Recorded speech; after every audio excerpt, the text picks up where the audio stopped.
Good morning, and thank you for the invitation. It's been a while since I was at a UKSG event.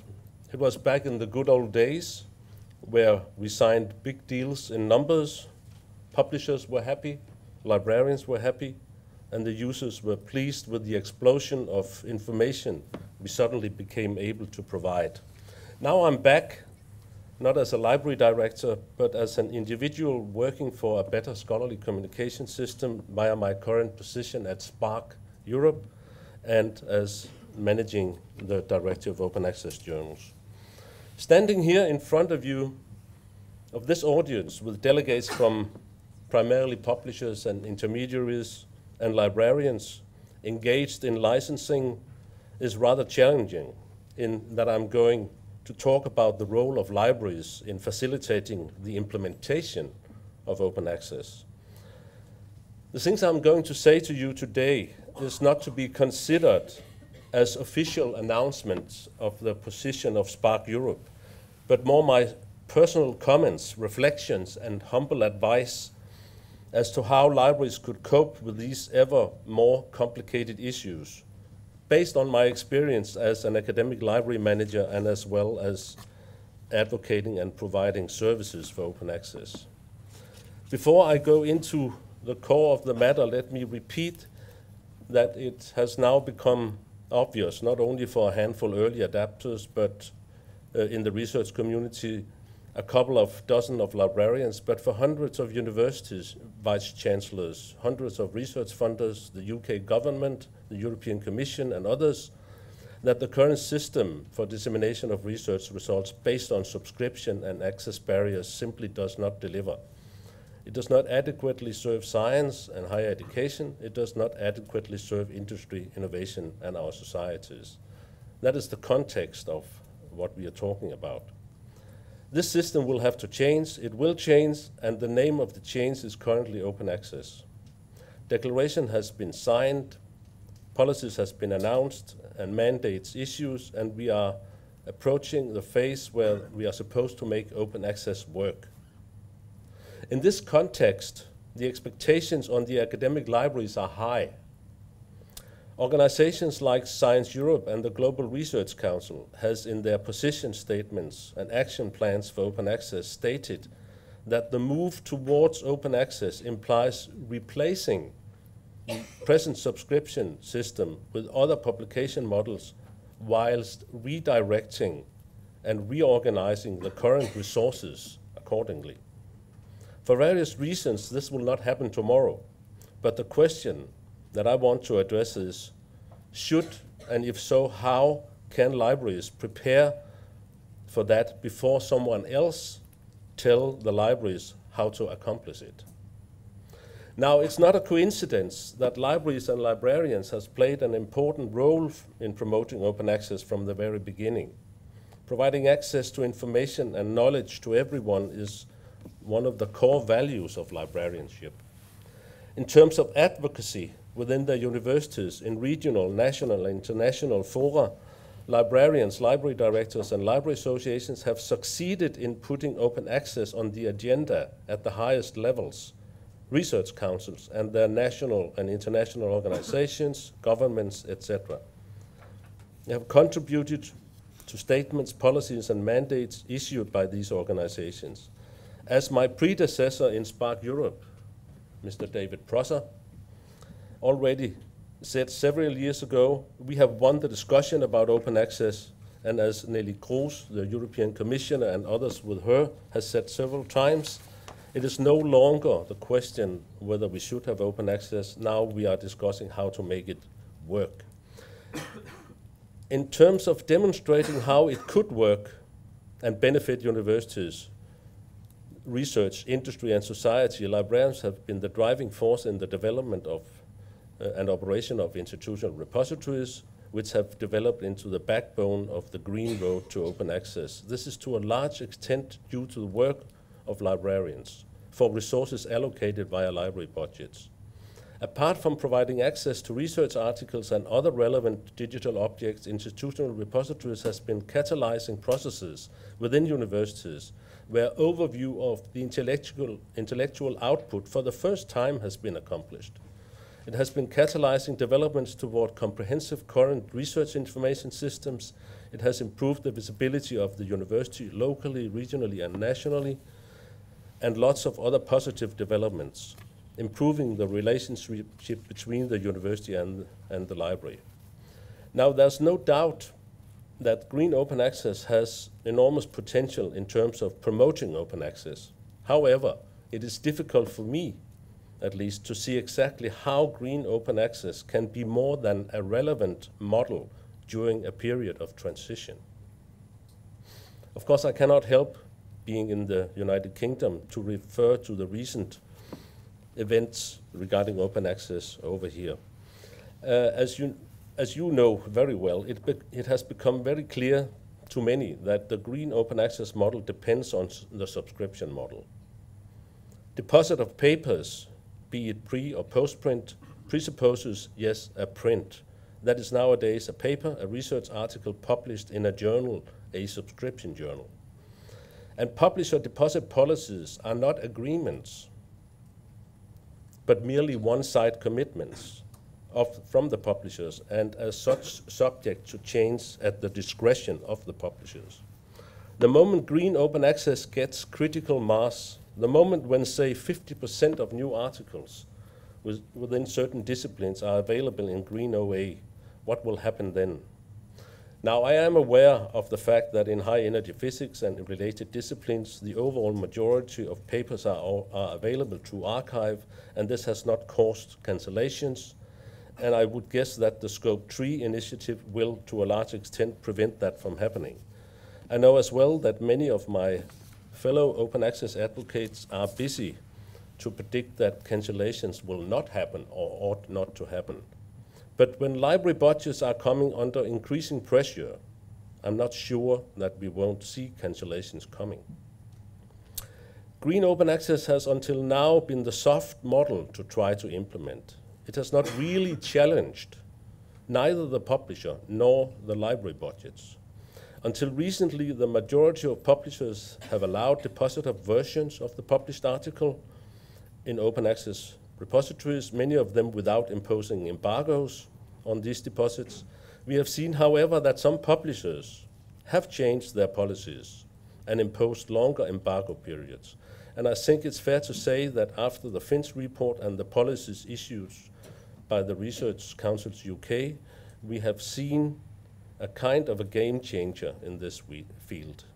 With a downplaying of the Green Road and the explicit support of hybrid open access, we have seen publishers imposing longer embargoes on green open access, thus trying to motivate researchers to use hybrid open access as a means of being compliant with the mandates.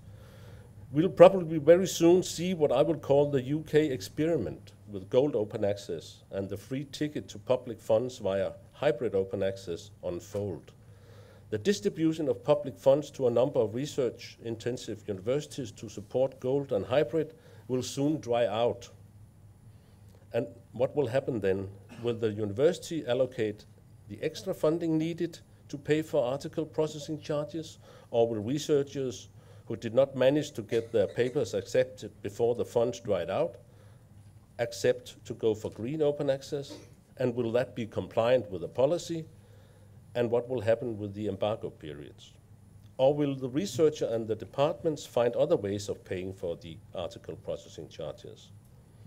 Will the publishers just accept that what seemed to be a highway to additional revenue dry out and the resulting decrease in hybrid OA payments and keep current embargoes? I'm afraid that we already have the first evidence of what might happen. Now, there's nothing wrong, as far as I see it, that governments and research councils allocate specific funds to support the transition to another model. But the way it's done here in the UK, where hybrid open access is supported, is not, according to my view, contributing to the transition. It is merely opening up a road to additional revenue. And the thing is, it is not necessary to allocate additional funds to make the transition possible.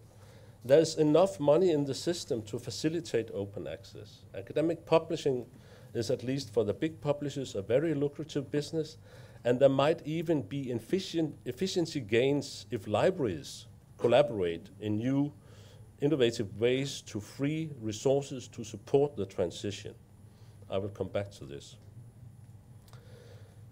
By supporting hybrid OA with its complete lack of transparency, a unique opportunity to create a transparent and competitive market for scholarly publishing is missed. At least so far, I am, and I'm not the only one, far from convinced that double dipping is not taking place. That is probably why many research funders in Europe and elsewhere, and universities as well, in their policies and supporting practices, explicitly leaves hybrid open access out as a model to financially support. As mentioned earlier, big organizations like Science Europe, the Global Research Council, and as well the UK government expects a reallocation of library budgets from subscription and licensing towards support for gold and hybrid open access to take place. But how this is supposed to happen is still unclear. The expectations that a reallocation can or will happen is so far only declarations of intentions, and so far it's up to the libraries to make it happen. I believe that the overall majority of library directors would be very happy if they were able to reallocate funds from supporting subscriptions to supporting gold open access, not as much to support hybrid open access. But the current setup mechanisms in the big deals makes it extremely difficult for libraries to reduce the financial commitments to the big deals. As far as I can see, libraries and consortia are stuck in the big deals. They are a straitjacket on library budgets, and no single library can change this alone. To change the setup of the big deals, to decompose them, requires collective action on a consortium or a national level, and it requires support from those who have declared that they want to see open access become reality, namely the research funders and university management. In this case, words and good intentions are not enough. Reallocation of library budgets will eventually happen, but for the time being, this puts libraries in an extremely difficult position. Having devoted resources to open access advocacy, developing and operating institutional repositories, supporting university-based open access publishing, journals and monographs, and in many cases allocated specific funds to support article processing charges, libraries have already stretched their budgets. Add to this that the competition for funds to support open access within the university libraries makes another potential conflict more apparent. While, as mentioned earlier, libraries have committed much effort with scarce resources to promote open access via advocacy, institutional repositories, etc., their colleagues doing the licensing and taking care of subscriptions have done their job, more or less as business as usual. With the increasing pressure from the outside, from university managements, from funders, the struggle for resources becomes more intense, and the tension between what has been labeled the two cultures within the libraries, the licensing managers and the open access advocates, becomes more apparent. I have to say, after having tried to follow and engage in the discussions with consortia and in organizations like ICOLC, the International Coalition of Library Consortia, that although in some cases there is collaboration between, let's call it, the open access advocates and the licensing managers, for instance in Germany, Sweden and Norway, and maybe other places as well, my general impression is that open access is not really on the radar within the library consortium. There are, of course, good reasons for that. It is a struggle to keep up to date with developments, prepare for and actually do negotiations getting the consortium members on board, etc.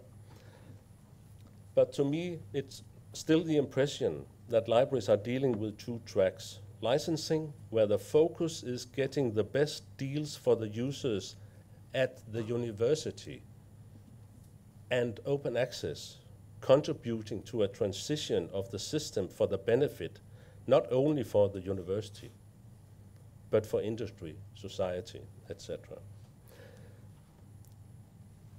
In an editorial in UKSG News a year ago, I said, there's a kind of schizophrenia in the current role of libraries. On the one hand, while the big deals maintaining a scholarly communication system that is unsustainable, that locks major parts of the world out of the loop, gatekeeping the publisher's content, whose content is it really? And on the other hand, working so hard for open access to research results. How to deal with this then? There's no quick fixes here. I referred earlier to the possibility that libraries could try to realize efficiency gains. One possible solution would be to move all the work associated with maintaining the current system away from the local level. What do I mean by that? Well, today each individual library spends, if not enormous, then considerable staff resources on monitoring and interpreting journal usage, preparing for negotiations, in meeting faculty, administrators, consortium partners. Content has to be activated in discovery systems, open URL resolvers, proxy servers, and so forth. Authentication and access control systems have to be maintained. All these processes requires skills, staff, and resources.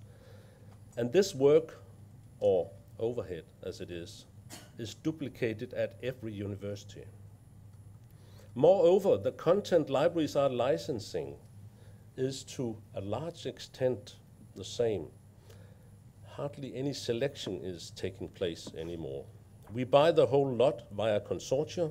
Libraries have more than ever become renting agencies and moreover gatekeepers, seeing to that unauthorized users cannot access the public-funded valuable research result.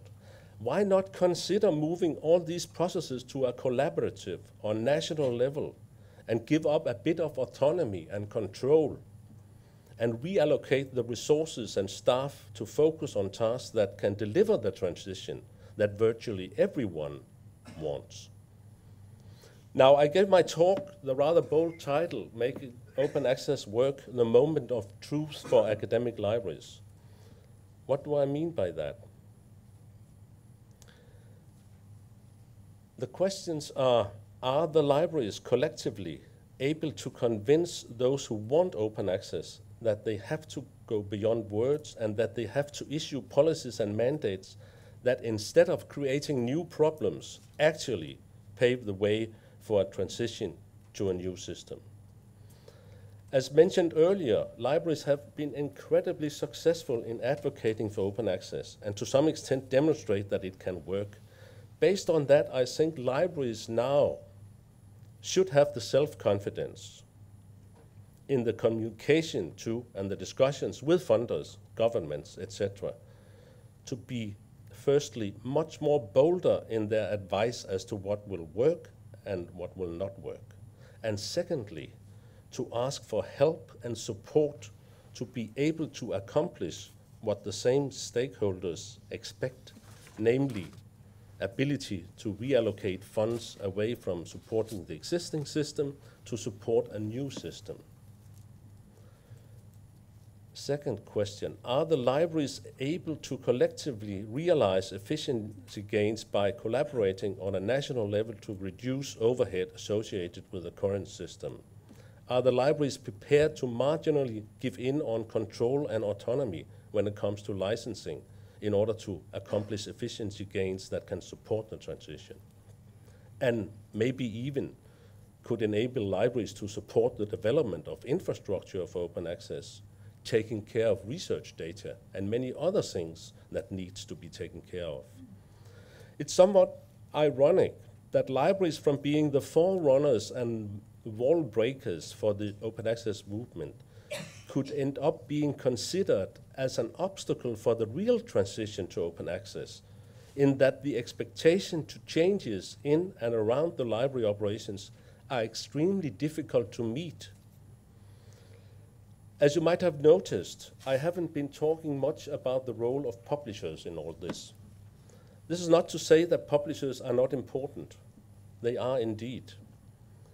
But in my opinion, the role of publishers has to change from being the ones who, in the absence of others doing so, in reality are defining the rules of the game, into being the service providers, delivering what the research community has yet to decide what they expect.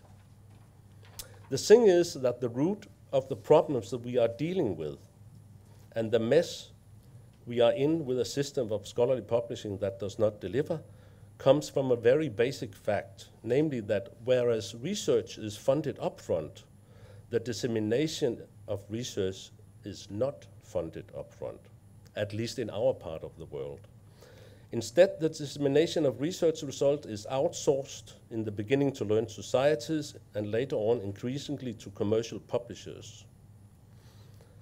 In my opinion, the publishers are not to be blamed. They're only doing what private companies are supposed to do, exploiting the conditions they are offered and maximizing their income. The whole point with all the advocacy for open access is to convince researchers, the research community, that they should reclaim the responsibility for the dissemination of research in a way that serves research, higher education, industry, innovation, society, and the people. That does not exclude outsourcing, but this, as any other decent outsourcing program, should be based on clear expectations and conditions. In such a context, there will be plenty of space for commercial publishers as service providers in a transparent and competitive marketplace. Academic libraries has facilitated that we are coming closer to realizing this, but there's still a long way to go. There will be backlashes, and academic libraries are at the center of these processes. I trust that with self-confidence and innovative collaboration and ability to change, they will be able to manage and contribute to the transition. I'll stop there.